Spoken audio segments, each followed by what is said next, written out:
Welcome to Wrecked. I am Laz, and I am here with Allison. Hello, Allison. Hey, How are you today? I'm doing all right. What are we doing today? We are talking about the Lagwagon album, Trashed. Trashed. What's been new with you? Anything interesting? Well, I kind of touched on it earlier when we do our pre-show stuff. I was like, I got to see Turnstile, which is the big album of the year, in my opinion, and I think most people's. Yeah, nice, nice. I still haven't gone to a show this year, but like I said, my next show is going to be Bad Religion Alkaline Trio. I've never seen Alkaline Trio. I actually don't even care about Alkaline Trio. Yeah, So just in for I have BR. some feelings about it, but I definitely like them growing up for sure. Like, Good Morning is like probably one of my favorite albums. Awesome, awesome. Any announcements? What were we talking about earlier? Yeah, we were like, what is Fat Records doing? I don't think we don't know what anybody's doing anymore, which is We fine. got Face to Face, I right? Face. Yeah, I haven't listened to it yet. I've been trying for like 3 days and I feel really Me bad. either. But it's called No Way Out But Through. It is a Fat Records release, and it actually came out Friday, September 10th. So it's like 2 days old as of this recording. So pretty. This would be pretty fun. At least I'll check it out later. It's got 12 tracks on it, so I'll probably Spotify it. Is what I'll end up doing. Yeah, they dropped the album and then they didn't put it up on streaming till like a couple of days Oh, later. okay. So like the one window of time I had to listen to it was the day it was released, Oh, and oops. then it wasn't available. Usually I'll stream like these albums, and then if I really like it, I'll Yeah, probably get the vinyl same. or something. That's kind of how I do things nowadays. Yeah, that's what I did with the new AFI. I was listening to it a lot on Spotify, and then I was like at the record store the other day. I'm like, oh yeah, this is going Nice, home with nice. me. I saw your TikTok about that record store up in, was it Round Rock? I want to go. Yeah, That looks awesome. uh, That place looks rad. yeah. It's probably one of the record stores in the outskirts of Austin that is Mhm. available, and but unfortunately, it got taken down for community guidelines. Apparently, I or something was nude in it. What? Probably some album cover that was like in the background, right? The only thing I can, if I had to guess, was the fact that it did have Crass's penis envy in it, Ah, but hmm. it's only for like a second. And I think if you only know about the album, then maybe it's eyebrow raising, but honestly, I don't Like, really think who it is. reports these things? How do they even see it? I I've had two I have a lot of I've theories. had two I've had two community guideline violations on TikTok, and I haven't had they were any. both they were both like video cuts where I made of like people like punching fascists and Nazis. So right, like it's usually like stuff where like like Richard Spencer getting punched and things like that. So I don't know why those get taken down. I thought everyone liked punching Nazis, but I already knew it was going to be a problem because, like, that morning I got mansplained to about the grammatical use of vinyl and vinyls. Yeah, which it's always a dude over 50 or 60 that is really into record collecting. And I honestly, like, I enjoy having a record collection, but I don't like any collecting community. I uh, used to be in a poster one. I don't like the comic collecting community. Like, I like all these things, I really do, but I just don't like the weird elitist culture around craft beer, vinyl, comics. Like, the list goes well, yeah, on. that's the thing. Like that's why I never like I have like hobbies, like I collect comics, right? Yeah, same. I don't like hang out or really chat a lot with comic book collectors.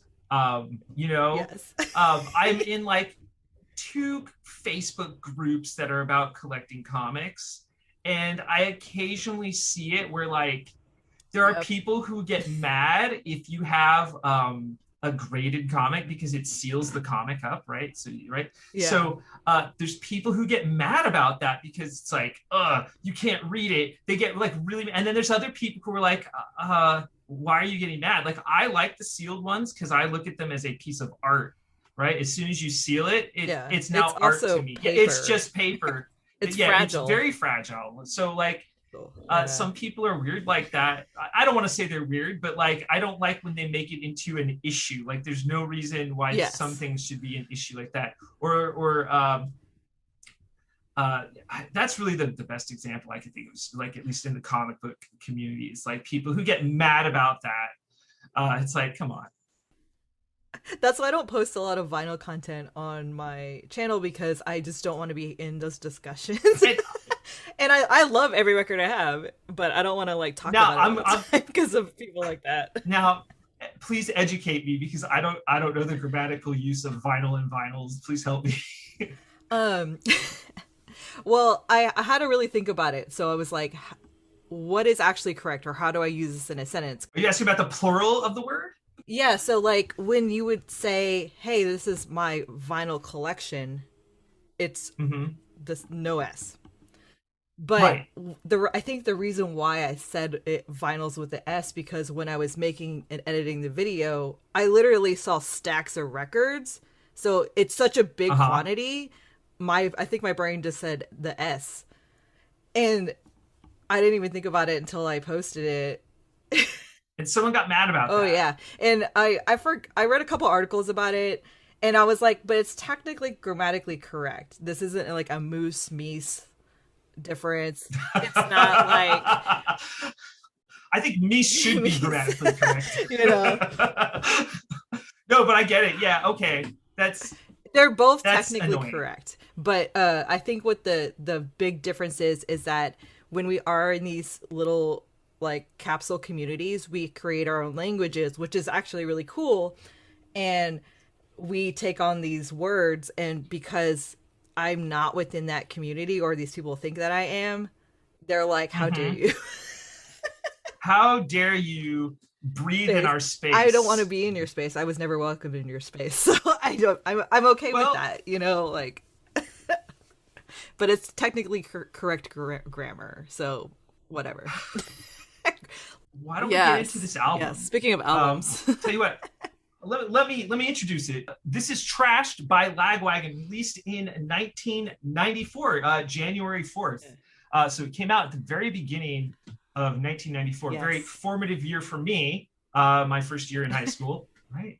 Did I guess yeah, no, yeah, first year in high school, but I guess I was still in junior high when this album came out. So, or middle school, I guess they call it. It was produced by, of course, Lagwagon and Fat Mike for Fat Records.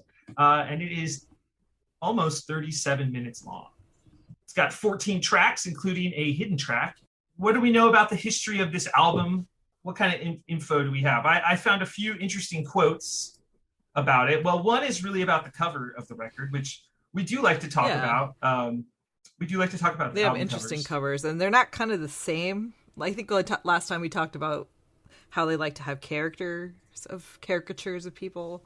This is actually an interesting one. I found an article. There's an interview with Jesse Buglioni from like 1996. This is from a magazine called A Life in a Bungalow, #6, circa winter 1996. So this is a couple of years after the album came out. And they were probably talking about Haas at the time, but they talked about the trashed album cover. And it says on the this is someone named Jeff is asking Jesse this question. On the cover of the trashed album, there's a picture of the band playing soccer, and there's another person in the picture. Who is that? Jesse says, he's our coach. Jeff, so you really do play soccer? Jesse, yeah, but he quit coaching us so he could play guitar for no use for a name. That's probably so random. That was probably, hold on. If I'm going to see, now I have to look this up. I should have looked this up earlier. No use for a name, Leche Carne. It's like such a random job. Right. That was probably Ed Greger. Oh, wow. Right. So is he the guy who went, no, he's not the guy who went on to play guitar for the Foo Fighters, was he? Ooh, I don't remember. No, it was someone else. That was Christopher Shiflett. Yes. Chris Shiflett. All right, yeah. So it was probably Ed Greger who went on to play because that was around 95 when that's just my guess. He didn't actually specifically say who it was. I'm sure somebody knows. Then, someone has to have traced it back. There's just right.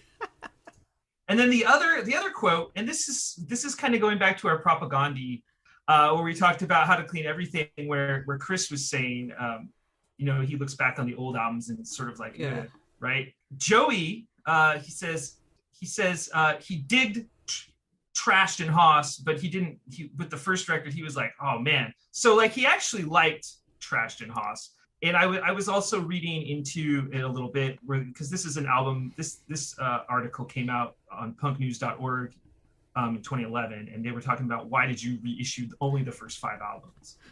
And that was really more about, well, by the time Blaze came out, production values had, they're about the same as they were in 2011 that they were in, 2002, I think Blaze hit.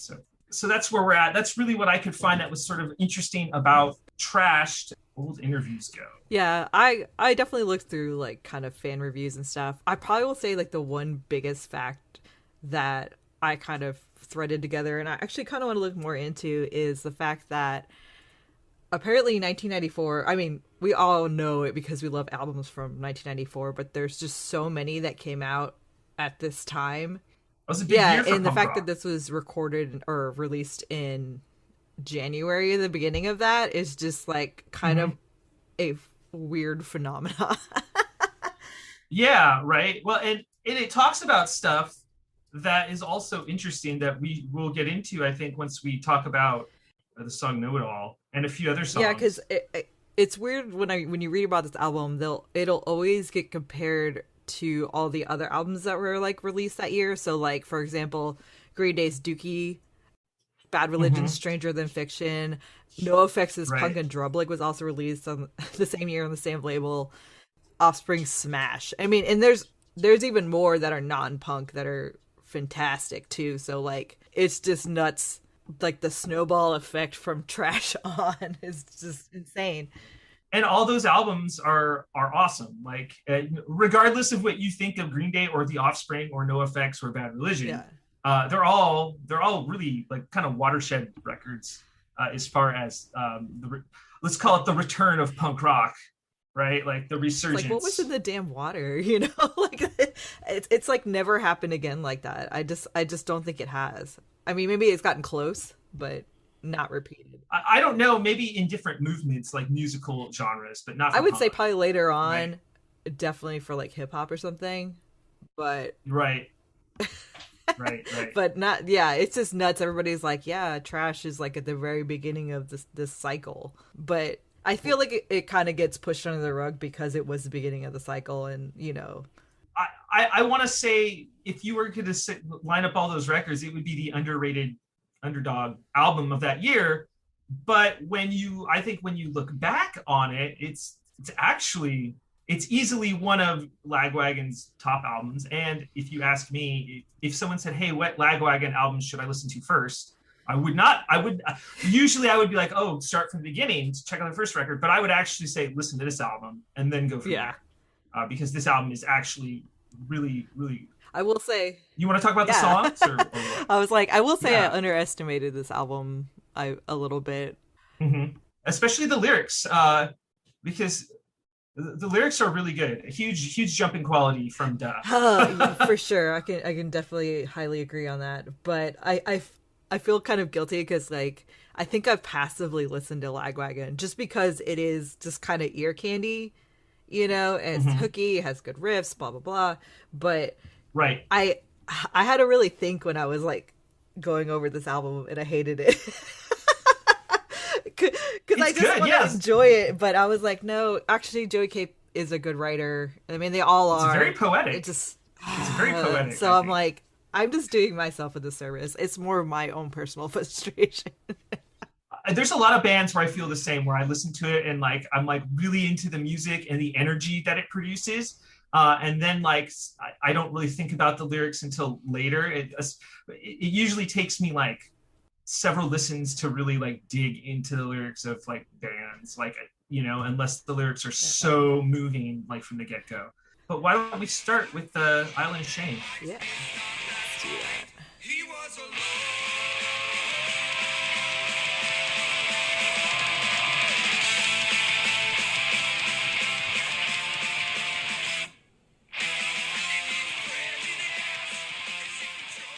Island of Shame is a very powerful song. I mean, right from the get go, this is 1994, and they bring up some pretty heavy topics, I it's a really heavy song for a beginner song of an album. right? Not that there Again, aren't. like 1990. Yeah. Again, it's like 1994, and this is like they're talking about AIDS, Yeah, yeah. right? And they're talking about what I'm going to say. Really, it's probably more about gay men at the time, what they're going through as they die from this disease, which was pretty much ignored by the previous administrations, Yeah. right? Reagan and Bush. They just basically threw it under the rug, and uh, all the progress that was done up until 1994 was all because people had to donate and Yeah. stuff like This that. But ground movement. I can't really imagine the loneliness that someone dying of AIDS would Oh be yeah. going through. I watch a Like lot of documentaries and stuff like this and plays and yeah, stuff. it's hard to think about. But I think it's a really, honestly, a progressive song for them. Especially coming from Mm-hmm. like Duh, where it was kind Yeah, of like very tongue in cheek topic wise. So like going from Duh right. into Trash, and this being the first song is kind of a shock. But honestly, I think it's a good move, especially if you have a message, you're like people weren't expecting it, but they're sticking around for it. So Right. It's very yeah, punk, in my opinion. Right. yeah, It's very punk to sing about the downtrodden and the underdog and people who are abused by society or kicked to the curb by the yeah, mainstream or vilified. Like gay people were vilified, right? AIDS was a quote unquote gay disease, which is yeah. of course not Yeah. true. So this is a really good song, and it's pretty fucking Yeah, good. I will say It's pretty fucking it's probably awesome. one of my favorite songs live. Like I have a handful that I Yeah, really like to hear of the many times that I've seen them, and this is definitely one of the like top five. I they start with it Yeah, quite a they bit. do. I think the harmonies in it They are just like delicious. I don't know, like well, yeah, right. The intro, like the yeah, intro, like riff is like it really kind of like gets you, it gets you yeah. moving, right? Like you hear it in a pit and you start It's such going. a depressing Uh, song and uplifting at the same time, and you just I don't know. well, that's Yeah, just because they're so good at writing melodies and yeah, hooks, and I think that's and Joey Cape just is such a good singer. yes. Well Um, done. but absolutely, this Island of Shame is definitely like one of the best songs, and again, one of the best albums. I mean, almost every song on this album is pretty outstanding. Yeah. Almost. I definitely want your thoughts on the next song, Lazy. Lazy. I mean, so when I think about that song, it's just a song about letting the world pass you by. I don't think it's really about laziness because like to me, when people are like, "Oh, you're lazy," I'm like, "No, it's not that I'm lazy. It's just that I don't care about certain things and don't want to. I have zero interest in doing them. It's not that I'm Yeah. lazy because there's things I like doing that I do very diligently, right? And so like, I think a lot of people feel this way, right? About like, and it's very much also kind of though a song about not having ambition, but to me that's often like mixed in with like mental I'm health saying and like depression. laziness often comes off. I mean, when you're depressed and not motivated, often comes off as lazy. And I don't know if that's kind of what he's saying, which totally makes sense. But Yeah, but that's how I yeah, feel about this song, right?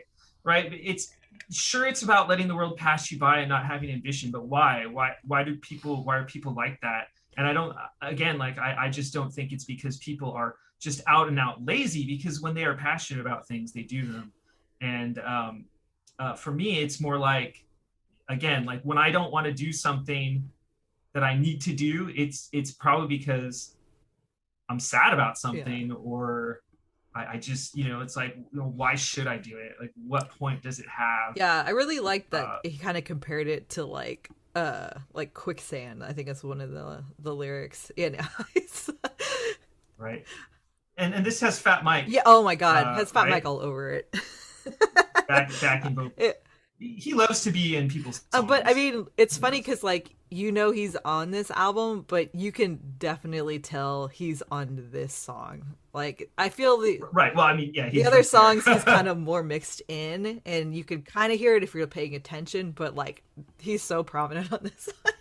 Yeah, how did the cat get so I fat know. though? That's what I'm That's the saying. real question. Yeah, look at my cat. Why can't I live like that or whatever? Yeah. I mean, that would actually not be terrible, No. but then who knows? But Lazy is a good song. It's not my favorite, but I don't discredit it either because I'd No. say there's a lot of interesting things, little bits in it. So Yeah. it definitely piques my little brain. Mhm. I think the next song though is the best on the album. Um, I think it's one of the best. I think it's one of the best takedowns though of gatekeeping punk culture. Oh yeah. Oh, I mean Um, like I kind of see it two ways, honestly. Like it's either like just being a sellout or the snobbery of music, which is gatekeeping. I mhm. think it's kind of both.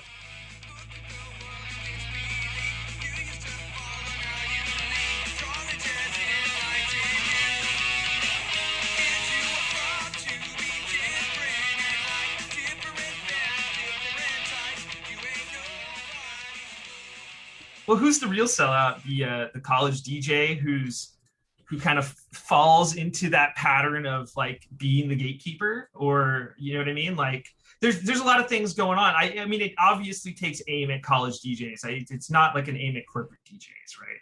So so there's that. And like as a college DJ, like I have to think, was I a gatekeeper? Was I like, and in some respects, yeah, because I curated my own, right? You curate your own show,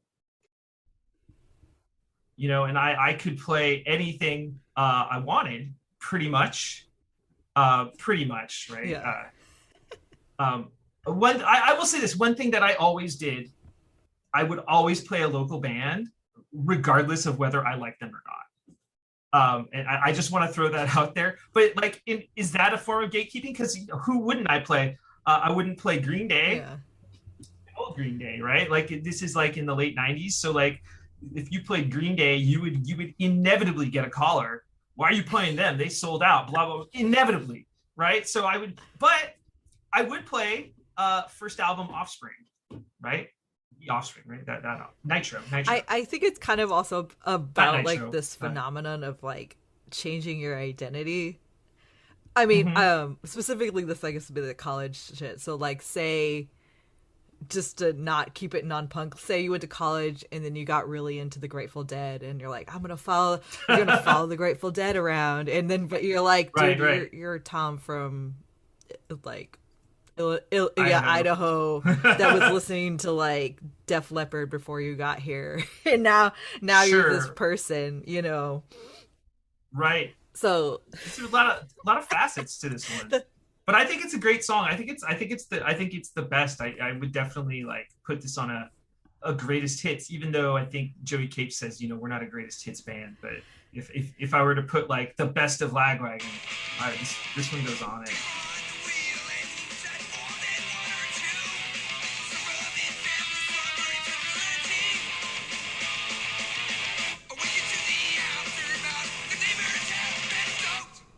The story you have just heard is true.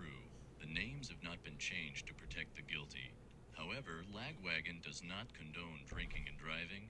They just find this particular situation to be quite humorous.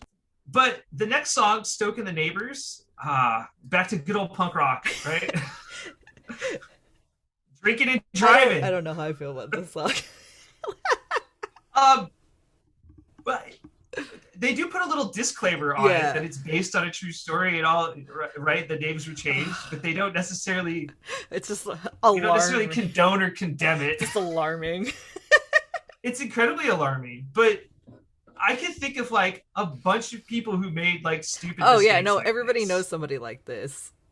right? Unfortunately, which is Right? even I Like, think makes it even worse. So I'm like, yeah, just people who are just they just go hard all the time. And I wonder like how much of that is, do they really want to go hard all the time? How much of it is like for show? Like, are there people who are like, people want to see me do this, so I have to? Like, I think I just get too much anxiety when I listen to this, and then I was also the DD for so many people because I'm not a good drinker, and I was straight edge at one point. So like, right, I'm the same way. So like, I was very much always driving people, and so like, I would never want people to drink and drive. I got hit by a drunk driver like when I was 17, right? A head-on collision. Luckily, I was not hurt. The van was, of course, totaled, but that's all I have to say is it sucked, and it was a hit and run, by the way. It's even worse.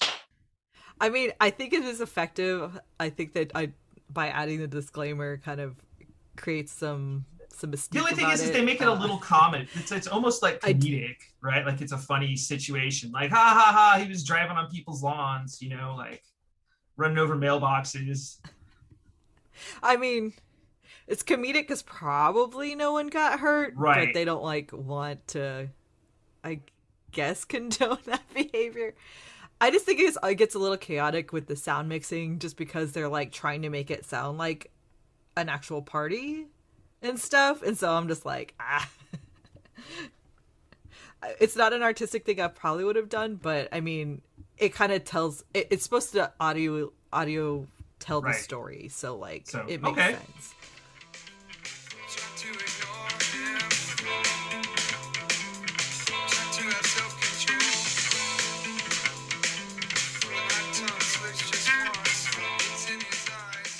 Let's go to Give It Back. This one I had to like... Yeah, me too. There's a few songs on here that I really had to think about. I think it's vague on purpose. Like some of the songs are, and I'm like, it's either left to interpretation or they don't want to give away too many details. I saw it as sort of like this cycle of abuse, right?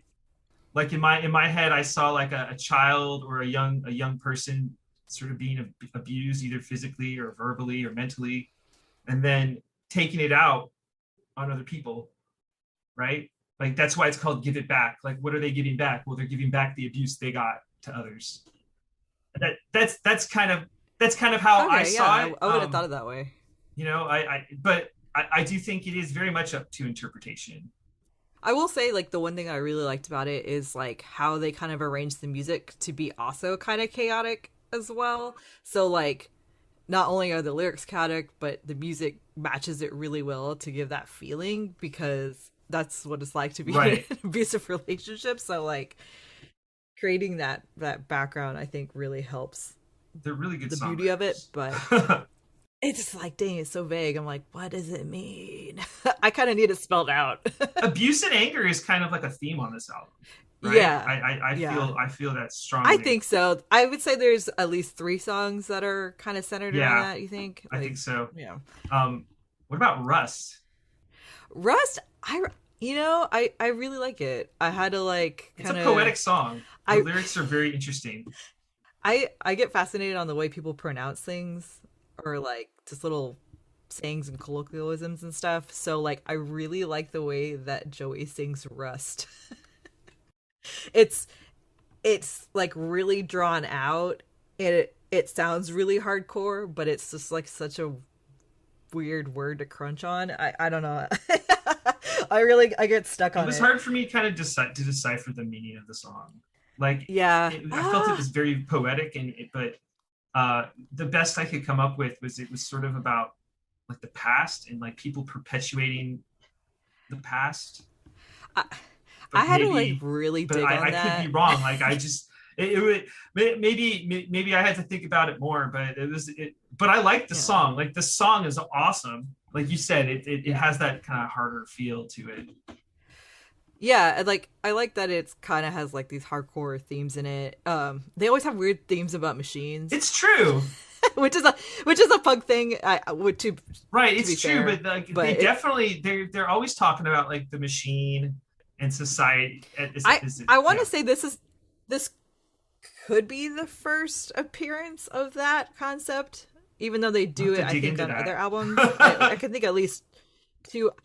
I know there's like a couple songs. Well, Hang has multiple. Yeah, that's what I'm saying. Like Hang comes to mind, but I'm sure there's one We'll other find little them. nugget We'll find them. somewhere. We'll It has to be. Yeah, we'll one find of the things I like about this podcast is that as we go over these discographies of bands that we love, is we actually start to see what their overall theme is. In film, what is it? Like there's the auteurs, right? So when you see an auteur, you kind of know in the back of your head what their themes usually are, and you can almost always like find them and pick them out. And so that some bands are obvious about it, like Propaganda, and other bands are not. Other bands are a little more subtle, or you have to like maybe dig a little bit, right? It'll be fun to like continue to find those themes. I can feel like it happened at least 3 times. I'm gonna look out for on that a couple more of albums. Yeah.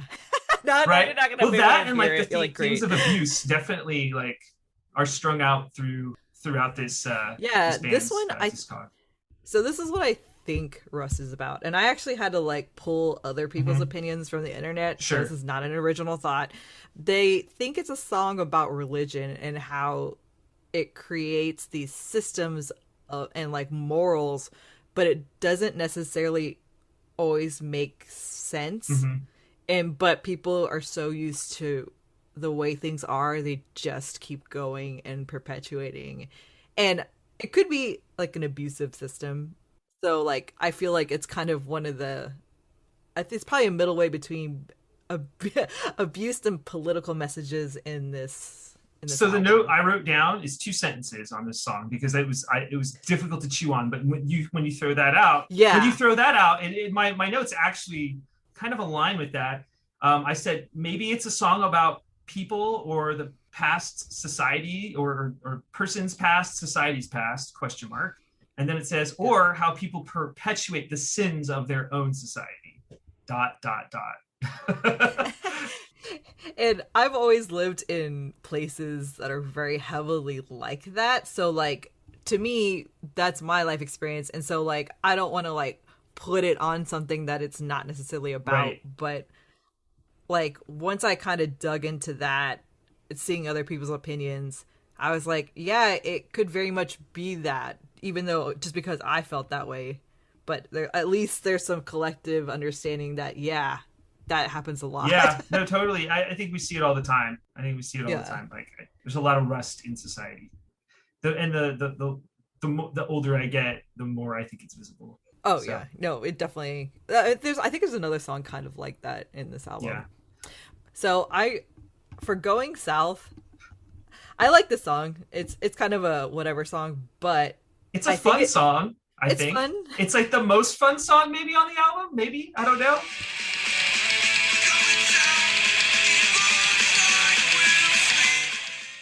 It's lighthearted. It is lighthearted compared to like the other songs we've been talking about. Absolutely, going north on the southbound. I think it just makes me really excited for the stupidest reason. Yeah. But so it's a song about touring. I think every band has a song about touring. Absolutely. I was about to say every great punk band. Well, not every great punk band. Some bands don't really. I don't think Bad Religion has a song about touring. But I'm gonna now that she brought that up, now I have to think about, do they have a song? Well, it's so much part of the life and the experience, so like it makes sense why people write about it. But I specifically like it because for the longest time I had to explain to my friends that live anywhere else on a coast. Yeah. Like for mid to smaller punk bands, traveling to Texas is a big deal and a feat. Yeah. Because it's so far and it takes money. And so, like, the song Going South just makes me happy because that means, like... They're coming to Texas! They're coming to... Yeah! I was like... They're coming to fucking Texas! I waited 10 years for Pennywise to fucking tour here. And I'm not saying it didn't happen before I got to it, but, like, it just happened so few times for such a well-known band. It's just ridiculous. I would say touring Texas is like touring Europe. Yeah, because it's the same. Texas is like almost the size of like continental Europe, and right, like it's huge. Yeah, and the cities are so spaced. Like there's the Middle Central, which most people do, but like if you wanted to go to like El Paso or a college town or sure, or anywhere on the border, it's gonna be 7 hours. Right. Like I'm from a Yeah. huge state myself, and it's still not the size of Texas. You know, like California is very is almost solely a north-south state, whereas yours is like any direction. Let's go. Yeah, there is a north-south route, but yeah, even that's tough. So like, but even expanding beyond that is even harder. So like, Yeah. So, I think El Paso is so grateful, and one of the best scenes because of it. that's awesome. That's awesome. So yeah, going south is a fun song. I do like it, and I'm glad it has like a kind of more of like a more like more of a meaning to you because they're going to Texas. Nice. They're coming here. Let's go. I get real hype, and I was like, "Fuck yeah!" I was really excited, honestly, this year to see Spanish love songs and dollar signs. Because I love dollar signs, but dollar signs is not a huge band, you know, even though they absolutely should be, and I will stand by that. Okay. But now they can't come. I'm just like, you're not going to probably come for another 3 years. If you're lucky, if another band picks you up like Spanish love songs, that's a little bit bigger than you. Right. So it's just like endlessly frustrating, even in modern times. Yeah. Versus 20 years ago. But I digress. Anyway. Well, let's get back to songs about abuse and toxic relationships, discords.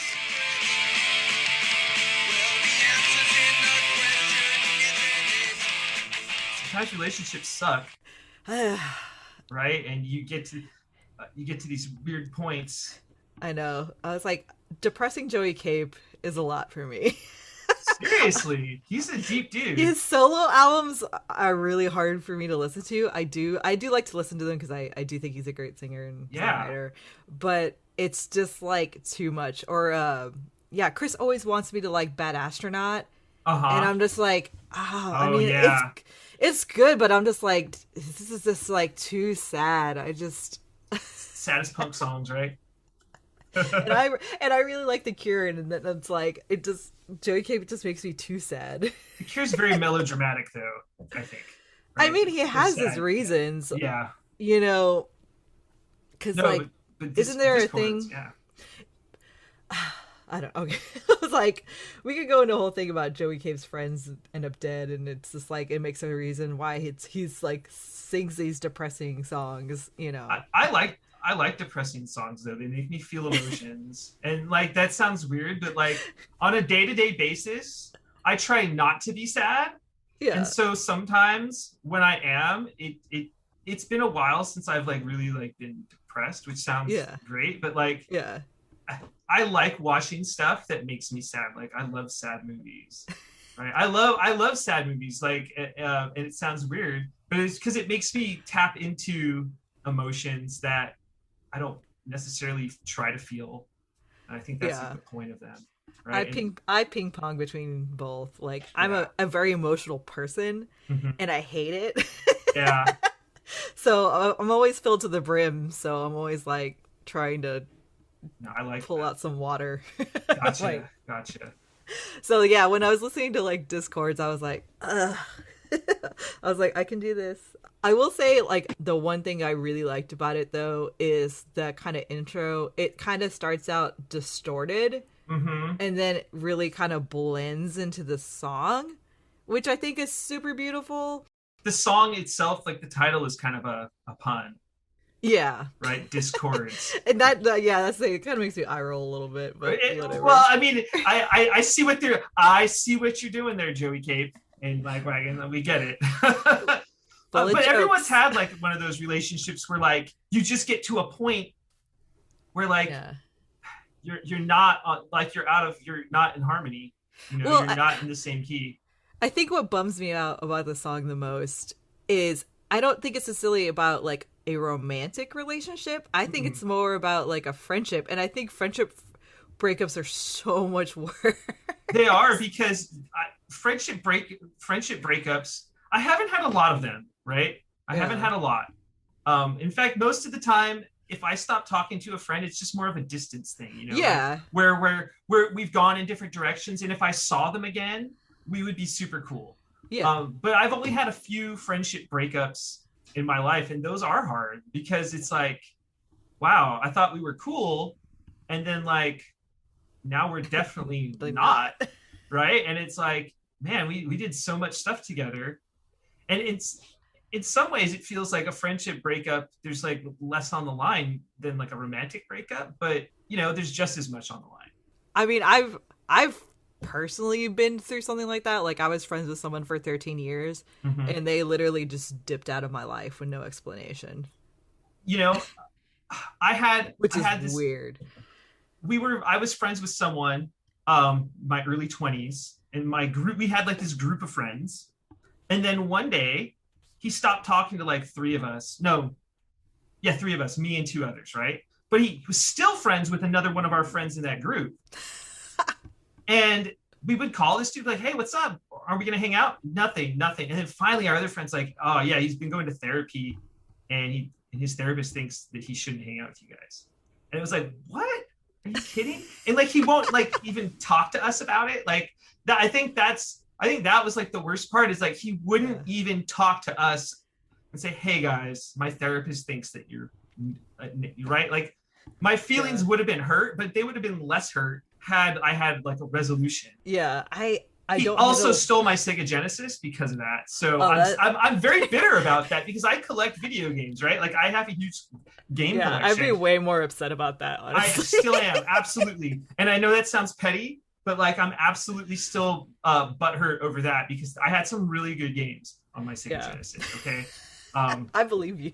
Right. And so I am still mad about that. And if he still has them, I would love for him to give them back to me. But it really doesn't matter at this point in my life. But Yeah, I don't deal with passive aggressiveness well but because that was like that was like really the one I can think of where it's like why did he just like go away? Like we were like homies, like the week before we were hanging out and then all of a sudden it's like just dip. So yeah, I'd rather someone just tell me. yeah, Like I just don't like you anymore or something. I'd be like, at least I could cling on to that fact. But I mean, you could even be like, hey, you know, I'm moving on. I got a girlfriend or something, you know, like I just give me like a weird ass, just give me some weird ass excuse even like, you know, like it's like, okay, cool. Like getting ghosted from a friend or like a romantic partner or potential, it just sucks. it's even weirder when there's no fight. You're like, zero you were fight. like chilling So exactly. like 2 days ago. Right. Exactly. Right. Exactly. But yeah, I would say the song's just. That's why I say like it's kind of a hard listen because like I feel a lot of people have at least one experience like that under their belt, and it's just too sad. Yeah. That's why I'm like, I would probably skip 2 songs in here, and this one might be one depending on the day. Gotcha.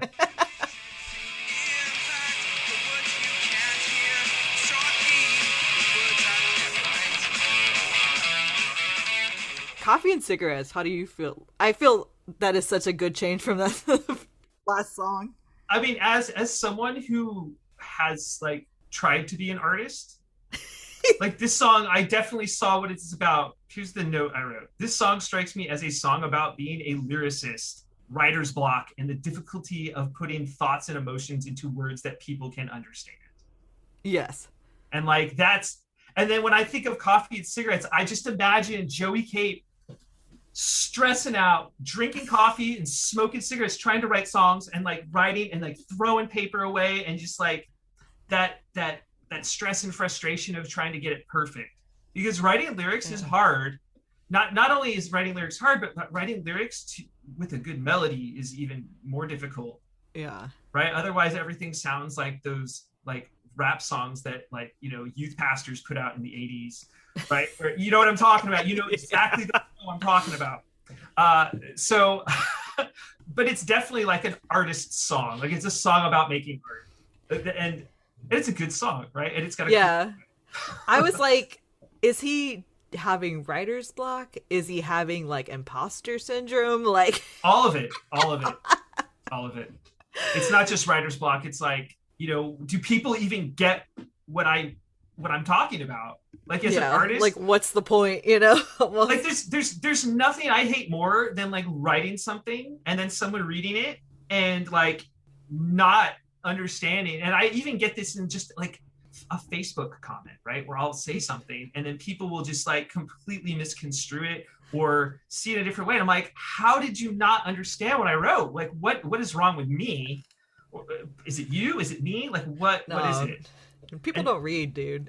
I think that's probably it too. That is the biggest hurdle. Like, I used to get frustrated about that stuff a lot, but I will say working at Starbucks forever, it's like if people can't even read a menu, which is just like minimal words, like absolutely. I've given up on society. It reminds me of Clerks, where they're talking about like different types of customers. Yes. And they're like, people come in and they're like, hey, do you have, like, hey, do you guys have Navy SEALs or something? Or you have this movie and it's like right behind them or like some item and there's a sign like right behind them. And I've worked in retail. You've worked in as a barista, right? Yeah. And people never read signs. I have signs. So right now at my job, like my office, right, I'm able to help people through the window that's by my desk.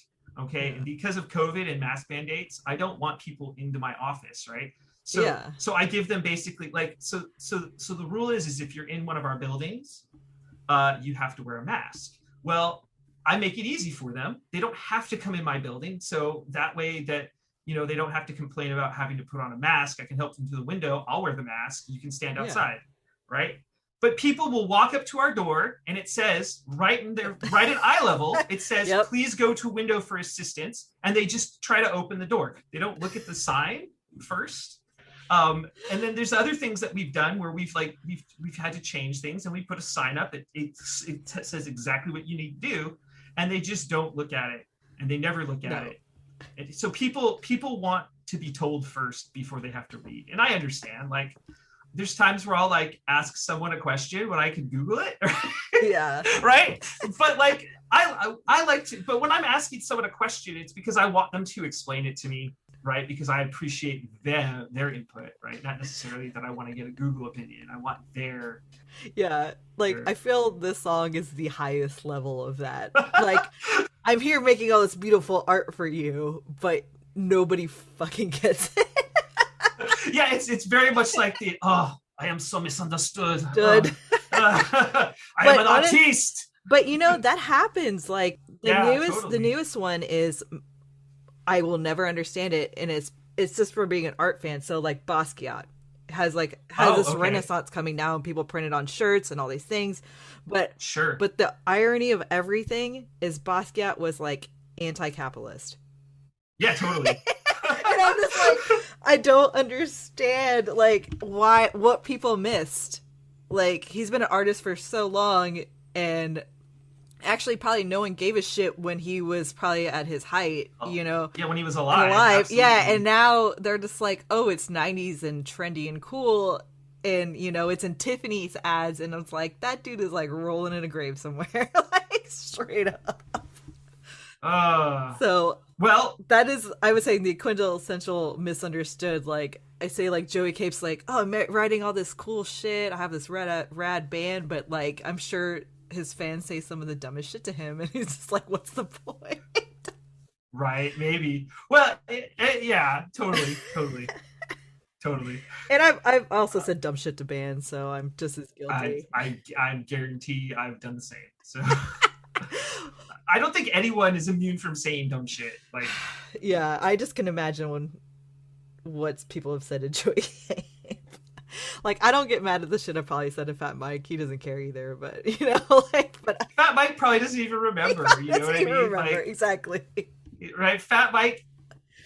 But I would be mortified if I said something stupid to Joey Cape. I would like think about it at night, every night. Well, the worst thing is to say something and then you can see that visual reaction on their face. Yeah. Like, really? Did you just say that to me? Right? Like, there's some people who can hide it, but like whenever you say that and then you like know that they know that you said something stupid, then you're like, oh shit, that's embarrassing. I honestly think they're all so nice that I would feel completely dumb if I just ruin their day by saying something stupid. Right. God. All right. I will say I do like the Brown Eyed Girl cover. I don't like all Lagwagon covers. I will stand by this. I agree. They're not created equal. last time we talked about Duh, and like how we both did not like their version of Bad Moon Rising, because of the impersonation. I think they just get really ambitious, which I commend you for, but it doesn't mean you're gonna nail it. But they pretty much nailed this one, I think. Right? They start off with the base. I think they nailed this one. They start off with the basic. I mean, and when I say nailed, I mean like this is very much like the punk blueprint of a cover. Yeah. Where you kind of start off sounding like the original song, and then you just speed it up and sing fast. Yeah. And so like it's good. And I saw your note about it. Which I thought was really funny. That's just autobiographical. I will say, like, yeah, it's punk where it needs to be punk. I think it's in a key that Joey is very used to singing in, so I think he nails it really well. But I will say, from personal experience, every time I've ever heard this song, it's like I know I'm at a normie bar. If I hear The Outfielders, Your Love, Brown Eyed Girl by Van Morrison, and... Oh, yeah. Exactly. But this was more like in the 90s. Maybe this was like less like that, right? I don't know. I don't know. This happened through like the 2000s till now. I think this is just like there's a top 10 song bar list that you're at a tourist or normie kind of bar, and I will say Brown Eyed Girl is probably one of them. This is a really popular song though by Lagwagon. They I remember the first time I saw them play, they were playing this song. Like, so I don't know. I will give it. It's a fun song. It's a good cover. It's nothing to write home about as a song. But I see how you feel about the song itself, like Van Morrison.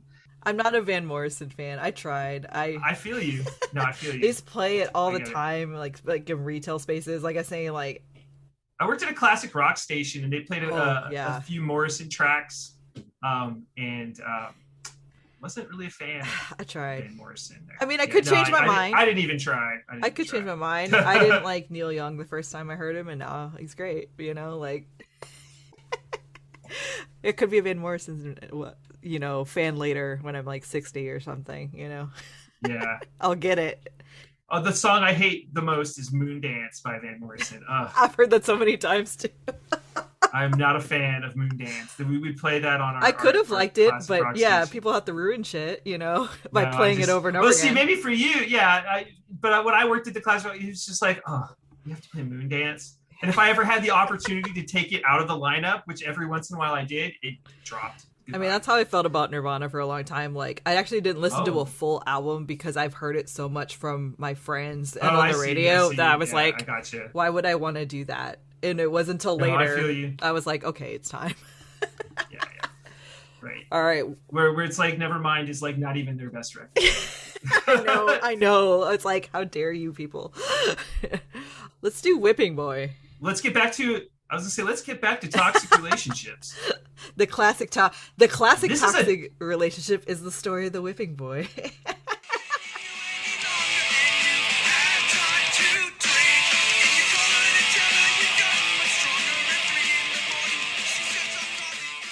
This is a hard song because like I've been in a position where I thought I was carrying that torch, you know what I mean? Yeah. Where I thought maybe I could get back together. Oh, I'm the queen of carrying a torch. Right? I carry torches for people who've never even seen me. So no, right? No, but like no, this is hard. This is a hard guy song. With a simp shirt. Breakups are tough. I buy that for pure cringe. I know, but you can't say that and have a simp shirt. I know, right? It's self-actualization, right? Or like manifestation. Look, I am a cringy person on purpose. It's called intentional cringe, and it's comedy. Okay, yeah, it's comedy. I stand by saying, that. It becomes comedy, and then it becomes truth. First, it's irony, and then it's not. Yeah, it's a slippery slope, dude. I'm just saying. But I had to look up the story of the Whipping Boy because I probably read that when I was like 8, so I had to like really dig in my brain for that. So it's about a prince that instead of getting punished he had a whipping himself, boy. He had Boy, yeah, and he would receive the punishments for him. And I was like, I can't remember. Yeah, How does that work? it's because royals never had Right. No, I get it. But like, it's themselves. like, how do you even get like, what is the point of a punishment if someone else has to receive it? Like, it doesn't make any sense. Yeah. Like, it doesn't make any and sense. that's the moral or whatever. So yeah, I had to look it up because I was like, I know what the analogy is, but like, I don't remember the actual like folk tale or the plot or any of those other details. How does that end up? How does that story end up? Oh, dude, I don't remember. That's what I'm saying. Like, I just did a quick Google because I was like, when was this written? And I was like, I looked up the term in the dictionary because I was like, I think that's basically, so it's like a person who's to bear the blame for another's mistake. So like essentially a scapegoat. Right. I also kind of feel that's like, maybe this is how he feels, right? Like maybe I think this is definitely from maybe a man's perspective, a guy's perspective here, right? Because we're talking about Joey Kate. And so like having as a guy and thinking about breakups, especially ones when I was very young, not when I was as an adult. Breakups are so much easier. Sure he was probably in his mid-20s, maybe. 20s. Yeah, maybe. Which when he wrote makes this. Sense. But like I think about like these things, like, was I at fault for these breakups? Like, if I was dumped, was I the one at fault, right? Or is it the other person? Because sometimes people will do the, oh, it wasn't you, it was me. But I always am like, no, it was definitely me, right? And then like do I shift the blame? Like sometimes I try to shift the blame. But like in this situation, I don't think he's shifting the blame, because it feels like he is like, how can I get her back? What can I do? Right? Like, oh, I've changed. No, I feel like it's a song about hanging on too long.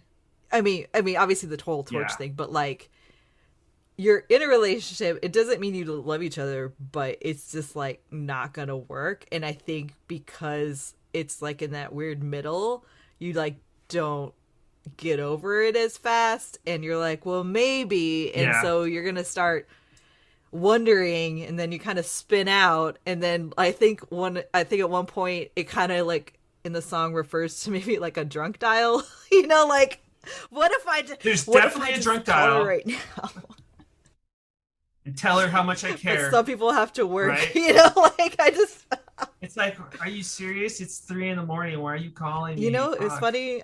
I was trying to sleep. think of the last time I did that, and I can't really, like, I feel like I've done it once, but I honestly can't remember, and it's probably a good thing I can't remember.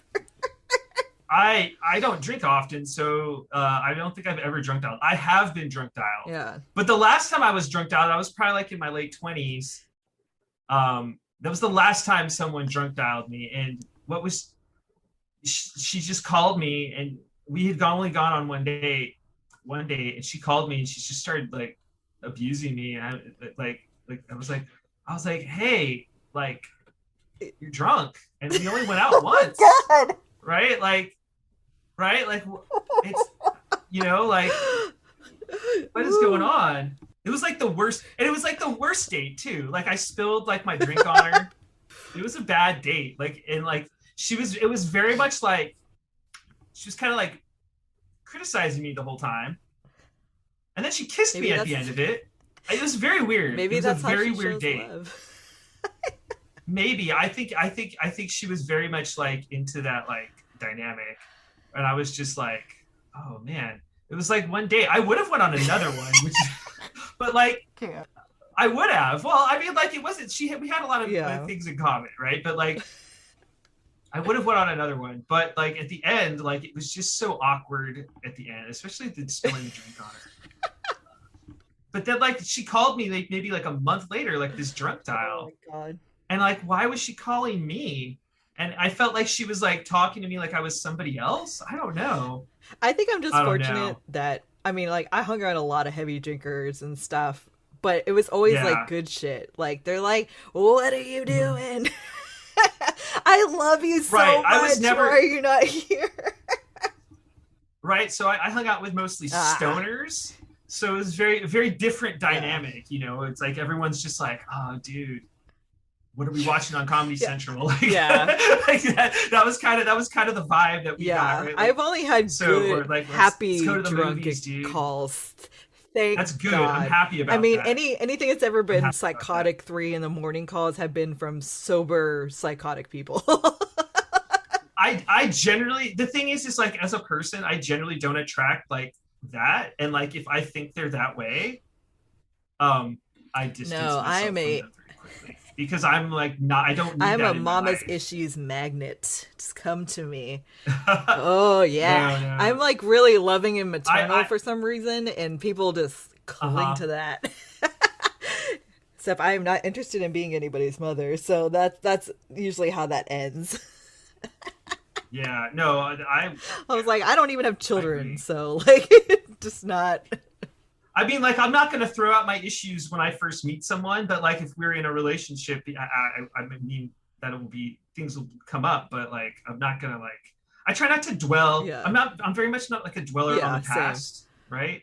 Was a certain type of Yeah, person in the past. I'm not that person anymore. Like, I'm very much in yeah. the It's present and like like in a how I want to be in the game. I future. think about it like when you're in a game, you have to have experience Yeah, points and level up. Like you can't get to the next part of it until you right. learn the routes and learn the things you need to learn from that level to go to the next. Agreed, agreed. Right. And some people are caught in the Yeah. past. With some with good reasons, some without. No, I agree, right? Like Oh yeah. trauma will do that to you, right? And you like I don't want to like discredit trauma. All the trauma that I've had, I have to leave it in the past. I don't want to think about it because when I think about it, that's what depresses Yeah. me, and that's what will give me anxiety about the future. And so now I just focus on who I want to become. I know we're definitely like No, but diverging honestly, I away from feel the like song there's here, a lot of, but like it's but good it's to a good. talk I about. think this album reflects a lot of those themes, though. Like the anxiety of it all and like the chaos of it, and like I definitely feel Joey writes about trying to move forward or like kind of write it out to get it off the plate. It's Yeah, therapeutic. Art is yeah. therapeutic. That's what I'm Absolutely. saying. Art is Like, therapeutic. there's definitely songs about trauma and trying to get past your own bullshit and things within this album, which Mhm. is good. And it's also sprinkled among kind of jovial stuff too, Yeah. so it like makes it more digestible. Thank goodness. Well, and I'll just sort of to end the whole thought there. Like I didn't even understand that like until recently because like for me a lot of like my life, at least in the last 10 years, I had some bad shit happen to me and I had to recover from it. And then I just sort of got lost in Yeah. recovering from it, which made me depressed. And now I have like goals again and like Yeah. dreams again, which and now that's just how I got to go. And maybe it's just something I that think comes it with does too. age, Yeah, but being feels 30 good. was probably the best thing that ever happened to me. I was like, I figured out who I was and Yeah. all that neuroses. Wait till you're Oh 40. God, so close. Speaking of which, uh, happy early birthday because by I the next time we know. record, I'll you'll be probably older. have one. I won't say anything else, Oh, but happy birthday to you yeah. I early. Yeah, it's a So big year. wait, why am I thanking you? Why am I thanking you? Thank you for being Oh, here. I'll take it. I'm Thank gonna you for take that, being put it in my here. pocket. Yeah, But if you want to great. continue this Uh, actual depressing this depressing podcast. conversation, we can go to the next song called "No One." just keep. Let's just get Jeez, into the. this song is rough. This is about Yeah, that's what I'm saying. suicide. Like, let's just keep. Let's just dig the And knife it's rougher further. considering it came out in '94. This is before like Kurt I shot wasn't sure himself, what the song was and about it's either until I kind of had to crowdsource some opinions. he talks about seeing someone hang Yeah, themselves, and then there's just another no one, and then another no one like with a shotgun, and it's just very much like, geez, and um, but he talks about being like lost in the yeah. mainstream, That's and that's like being I know people who were surrounded by people that yeah, cared about them, and right and they still kill themselves like Anthony yeah. Bourdain, right? This is a guy who had like I'm still not uh over that. I forget no, not at all. There's some, who's it? Dave Chappelle has a whole bit on him where he's like, Anthony Bourdain had the greatest job in the world. Yeah. He got to travel around and eat food with awesome people, and he Yeah. still killed himself. And it's like, you can be surrounded by people and still be Oh yeah, alone. no, I totally I would say that's Right? my biggest demon is like Yeah. I'm what is called a high functioning depressive. Like I'm a really positive Mhm. person. I like to work out. I love my family. Right. I love my friends. Like I'm your biggest hype Mm-hmm. person. I will tell you you could do anything and achieve everything. But when it comes down to Right. it, I am the biggest enemy of myself. Seriously. I feel you. So I think that's why I cling on to people like Anthony Bourdain, because like I want to live that life. I want to, shed light to things Yeah. that are awesome, and I've actually traveled a lot of places Anthony has been because it's just so awesome. Nice. Yeah, Because of yeah. So Anthony? like that's what kind of makes it a little Yeah. harder for me to digest is the fact that Right. I've actually followed patterns of his life. But Sure. No, it's sad. I mean, I've never like, I've never attempted I suicide. have. That's right? why I'm like, But yeah. but I've thought about Right. it. Like, there's been times in my life where like I've been driving my car. Yeah. I thought, I It's could a just, weird like, go to the wheel, phenomenon. I see forget what what it's happens. called. I was reading about it. They're like, where you just have the urge to jump off a cliff or something. Like it's weird. It's weird, yeah. And it's only been a few times, and it's really been in my like darkest Yeah. hours where I'm just like, I feel so lost, right? Like I feel like I've got nothing to look Yeah. forward to. And again, like looking forward to something is definitely one of the things that help me Yeah. not be depressed. And I don't want to say that Yeah. that's an No, answer it's to different for everybody, Um, but yeah. but like that has helped me, like giving myself some real concrete goals in life and striving towards Yeah. them has elevated me to a Yeah, better it's spot. a conversation that but- you actually have to have a lot. Like I've had it with Chris before. I was like, if Yeah. I will try my best to say the things that I need to say when I need help, so you have to listen. But Yeah. I was like, Mhm. yeah, I'm scared one day I'll just disappear, or something like that.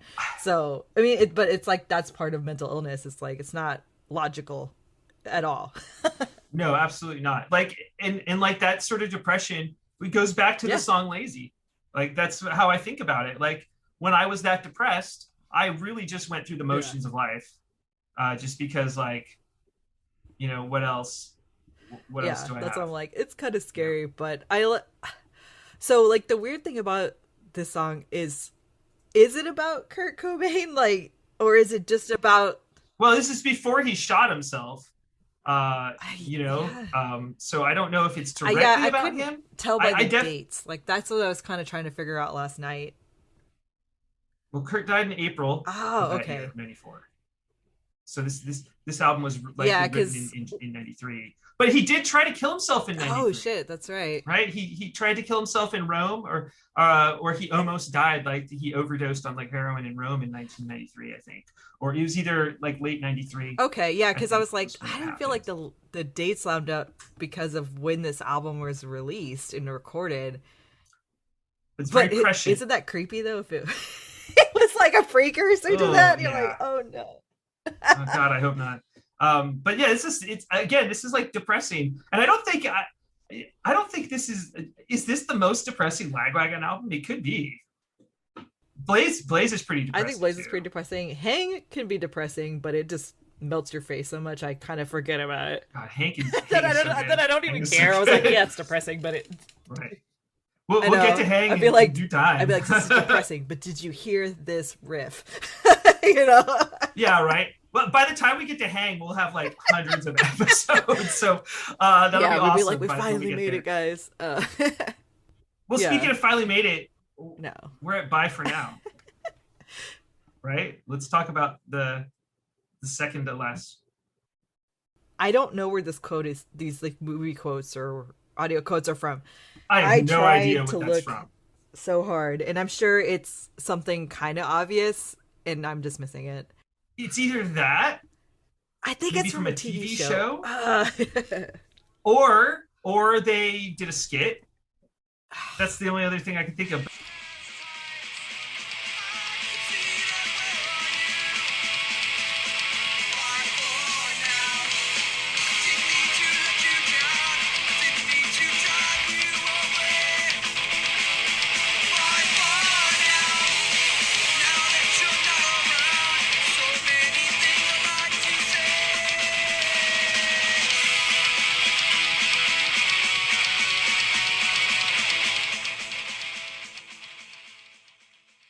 But I really get that this song is about not wanting to grow up in a sense, but also like we did talk about it earlier, like, you know, getting distance from friends.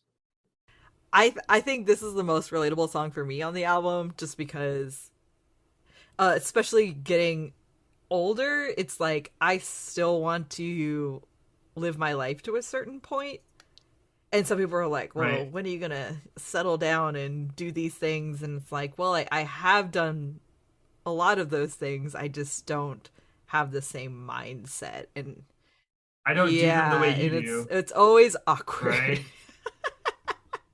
There's always people that do things, like especially in like Mhm. your own families, where it's like, oh, at 24 they got married and had kids, and you're like, all right. Or like you have like a friend that, like, you know, they find like a partner and then they settle down like really quickly, right? Or maybe several people. Like, this will, I'll talk about my own situation here. Like, I had never really wanted to settle down. I wouldn't, you know, like I wouldn't mind having like a long-term Yeah, relationship I where put it it off. feels So like it, right? But like at the same time, people that I grew up with and family members did it very yeah, early in their lives.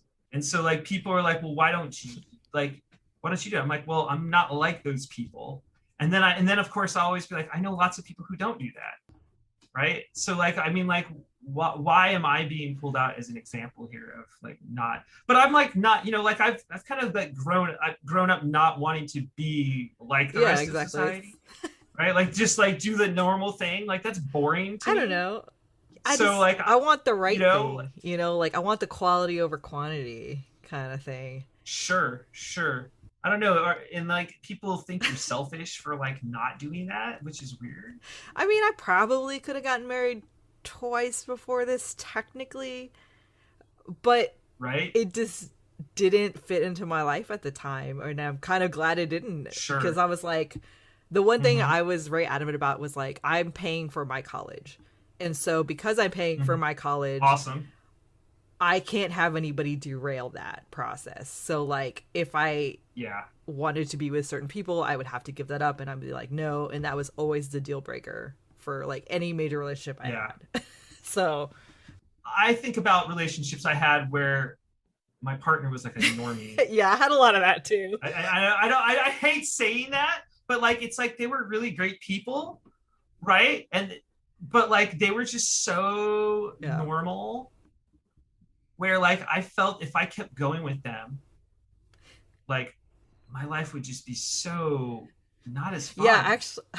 or like less interesting, or or it's like, oh, you want to pursue this job in radio, why don't you get a normal job? And I just think about No. those and I'm like, Yeah, oh, I had a long right. conversation about that the other night, about trying to fit in a box that you don't belong in.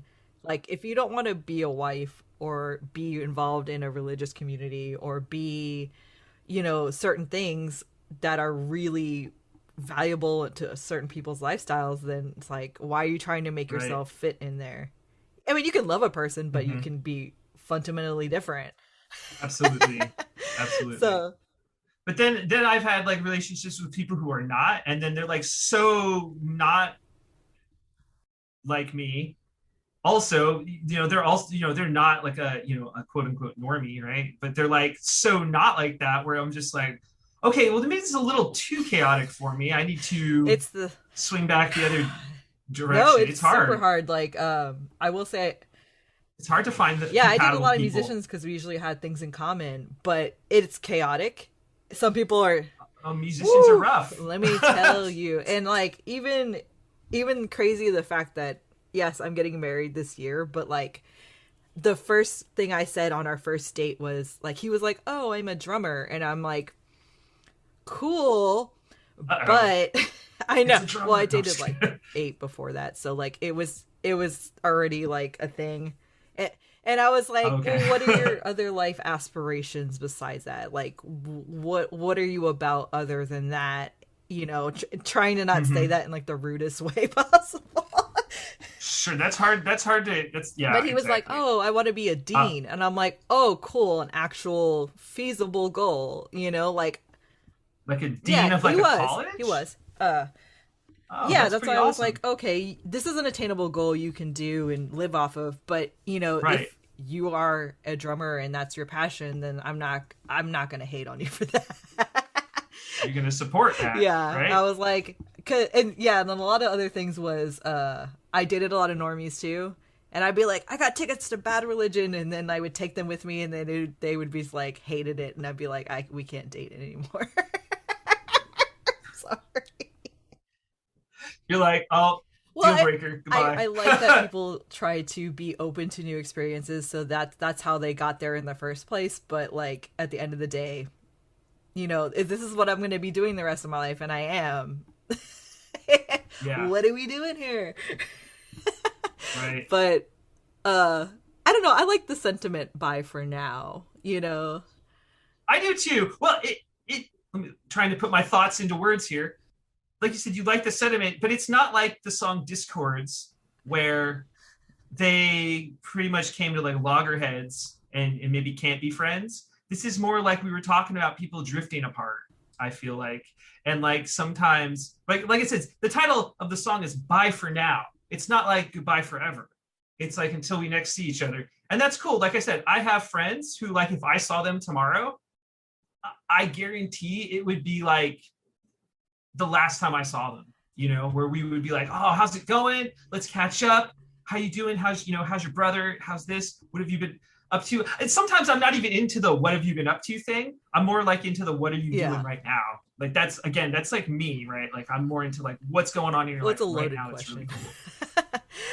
But Yeah, that's true. I think what's also great about this song is like everybody wants to stay punk for so long, and it's really hard to do to a point. So like you have to become an adult on some level. I'm not saying you have to be like this grandiose. That reminds me of a Dead Kennedys lyric, right? Hardcore for a year. Was it? Hardcore for a year or two, then it's time to get a real job.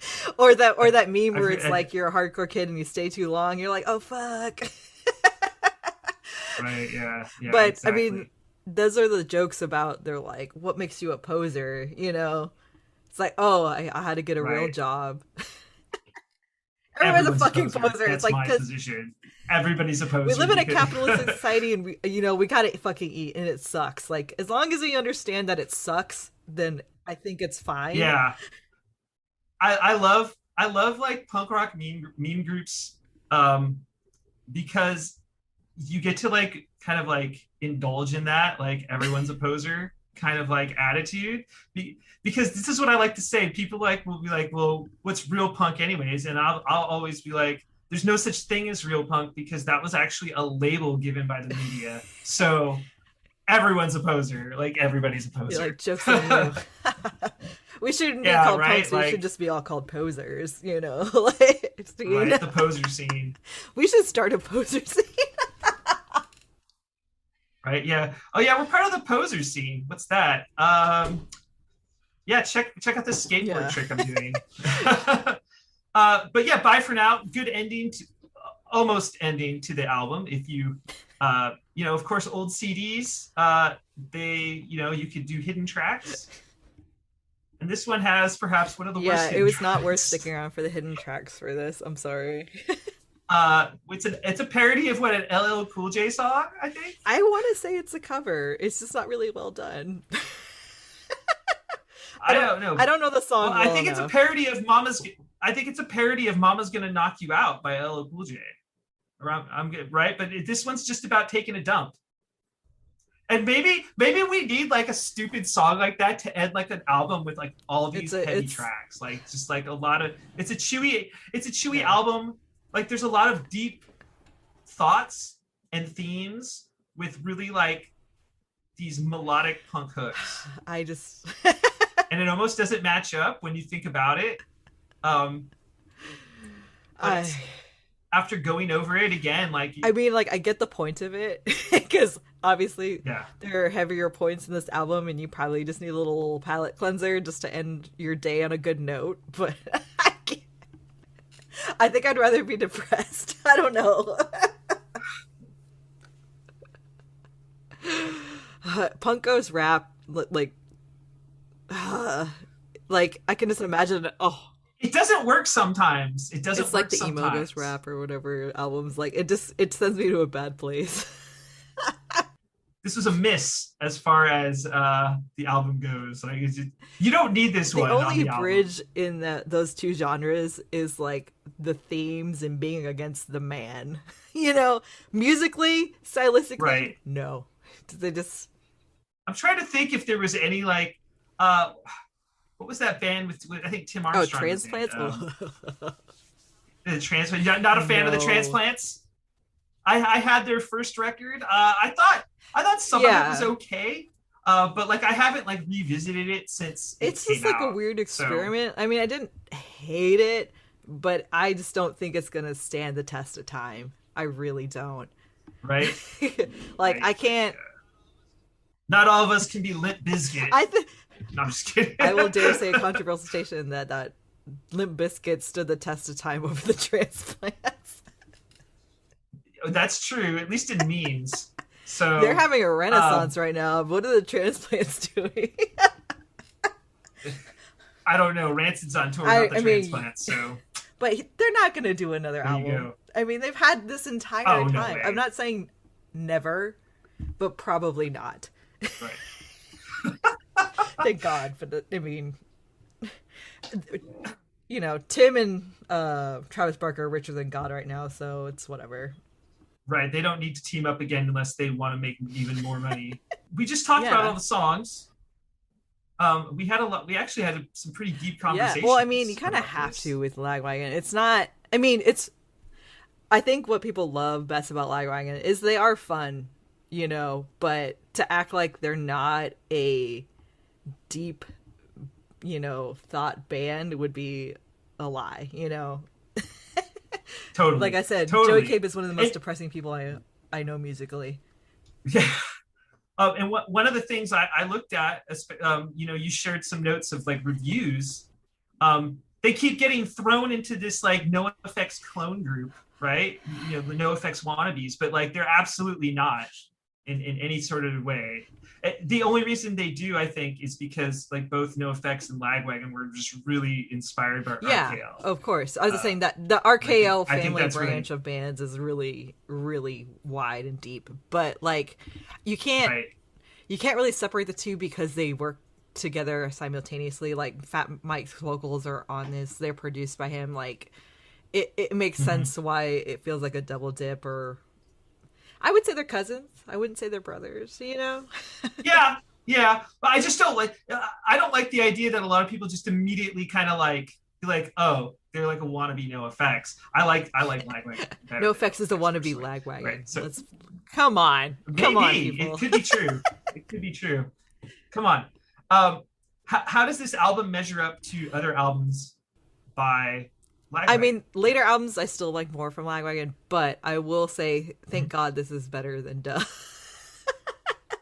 I think this is a top 3. Yeah, I think this changed people's perspective on the band. Like Duh got them in the door, but like Trash kept them there. You know.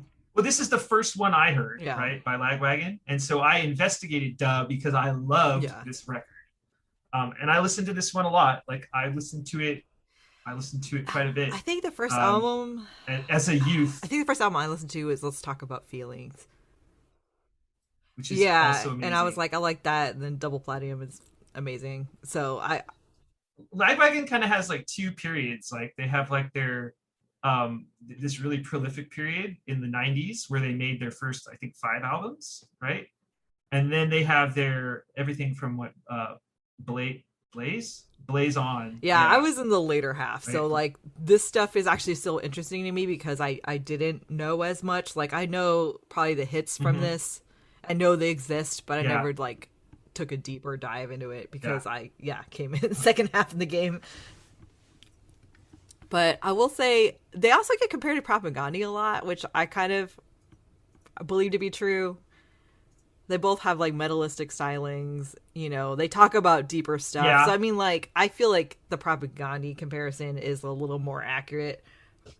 Even though they are different bands, but And- like I think they have Right. the same caliber of music, you know.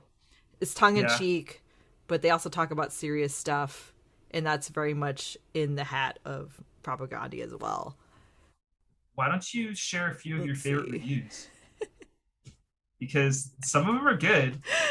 I weirdly like Amazon ones a lot, or like All Music, because Well, Amazon ones are they're- funny. it's the true voice of the people. You know, these are the basic music fans, and that's why I'm saying like that's what's interesting to me. I'll read this one from All Music. It says Lagwagon has always been labeled as the stereotypical Fat Records band with a similar sound to No Effects and many bands on that label, i.e. galloping pop punk, harmonized vocals, and a start-stop rhythm. These guys get fairly judged as another carbon copy California band, but Lagwagon has a more mature, structured sound in comparison to a lot of the bands on the aforementioned label. And they kind of go into like what happens on the second album, Trash. But I like the kind of ending. It's like, this album should appeal to the 15-year-old skater in all of us. Thank you, Mike Mike. DeRocco, Thank I you, know. Mike. I mean, like totally. I mean, it definitely is the skate punk. I always genre, kind of forget right? they're skate punk, but then like, cause I don't know, my brain goes somewhere else when it comes to skate punk, but they are. Well, they're very California, Yeah. right? So, like, there's a lot of bands that I associate with like Californian skating, and that's because I saw a lot of skate videos. Like, I always think of U.S. Bombs as a skate punk. well, that's band. because their singer was a skater. Yeah, and they Right? he literally I love the had US Bombs. songs No, they're about fucking so great. like skate punk to me is like number one U.S. Bombs. So like, so Lagwagon's kind of in the middle, mixed in somewhere, and I'm like, oh yeah, I guess they are. Yeah, okay, I feel that. Well, I mean, Epitaph and Fat Yeah. Records were smart. They're just like, oh, we're gonna just make skate videos. Yeah, and and give them the that's what I'm saying. I thrasher. saw And, U.S. Bombs in so many skate videos. It was just like dumb. let me look for the Amazon. well, skating and punk rock are very hand in hand. At least where I came from, like the two went together. The very first show I went to, like DIY show, was at a skate shop. So, and there was like people skating. Mike Park was there. It was pretty crazy. It was actually a ska punk show. I'll read this one that got 2 out of 5 stars on Amazon from a dude named. Oh, let's hear this it. is from 2003. It's vintage. Okay. From Paul Taylor. It says, through this, Good old PT. though this is many people's favorite Lagwagon album, it's never grown on me in the last 4 years that I've owned it. The only track I really like is Know It All, Stoking the Neighbors, Coffee and Cigarettes, and Bye for Now. The rest just get boring and really old fast. Most punk fans would probably love this CD. Having said it won't, setting that a few won't like it, but would go more on the melodic wagon to the Lagwagon material. Trash has some really bad songs on it, such as Going South and Lazy. How dare them. Whereas the previous release, just ran smoothly and had mainly great tracks throughout it. I can see why Trashed appeals to a lot of Lagwagon fans, though I just couldn't get into it. I feel like this person is one of those people that like, oh, their first album is the best, and they say that with every band. 2 out of 5 stars. Ouch. Yeah, I don't See, know I about would that, at least Paul. give it a 3 out of 5 stars. But I would not say Does better. I just No, Duh is a good intro. It's a good first it's record, like but it's sticking your feet definitely in the not pool, better. you know, like it's nice, Yeah. but it's not quite swimming. but I did like Okay. it was kind of like whatever, but and it was Yeah. 2003. He's probably that CD probably still lives in his house. Definitely. He probably still listens to those 4 songs. That's it. The rest of this album sucks. The only other cool things that I kind of dug into while listening to this, there is on YouTube a Lagwagon Swinging Utters like mini documentary. Ooh, what was that made? no. Do you know? It's in the notes if you want to click it. It's called Cody Loves Trash by Wait, no, it's a YouTube. It's the review. only video. Cody Loves Trash by Lagwagon is a reviewer on YouTube I found that only reviewed this album. It was kind of interesting. It wasn't as good as the one I sent you where I was like, I don't know what's going on here. This one was a little more straightforward. But the Lagwagon Swinging Utters thing was probably the best find when I was researching. Okay, so it was posted by Yes. Fat Records. Yeah, didn't know exists. I'm a huge Swinging Utters fan. So like having like 2 of my top bands in like a little... Oh yeah, Swinging Utters are amazing. And the fact that Lagwagon's like, but Swinging Utters, like they just like love Swinging Utters as a band is just like endearing because Swinging Utters was on the first. I love them so much, and like the fact that they don't get as much hype just heartens me so much. It's sad. They're really good. I made a Swinging Utters playlist. I'm gonna try to make a Swinging Utters like TikTok video for my birthday because I was like, I want like an upbeat punk song to like announce my birthday, and last night I was like, Swinging Utters, or it's I couldn't decide between Swinging Utters and White Reaper, which is like a terrible comparison. Oh, White Reaper's awesome. They're 2 different things, though. Don't get me started. I know. But White Reaper, like I think I discovered them in. It's just so sugary sweet that I love it. It's just. Oh yeah, they're good. Their album is awesome. Yeah. At least the last one. White Reaper's fun. But you're right, totally different. I was gonna say I was just trying to think of upbeat things, and those are the 2 things that popped in my mind. But I was like, man, those are vastly different. I still want to make a video on how to dance to Swinging Utters because I'm obsessed with how the singer dances. It's so weird and robotic and chaotic, and I love it. They're like Bay Area heroes. You know what I mean? Like they're from San Francisco. And they're just like one of those bands that you just kind of living in the Bay Area. If you like punk rock, you've seen them at least once. But yeah, I highly recommend everybody check that out just because I want to check. I'll watch that documentary. It's short, it's a mini doc, but I was just like, man, I wish more people talked about that.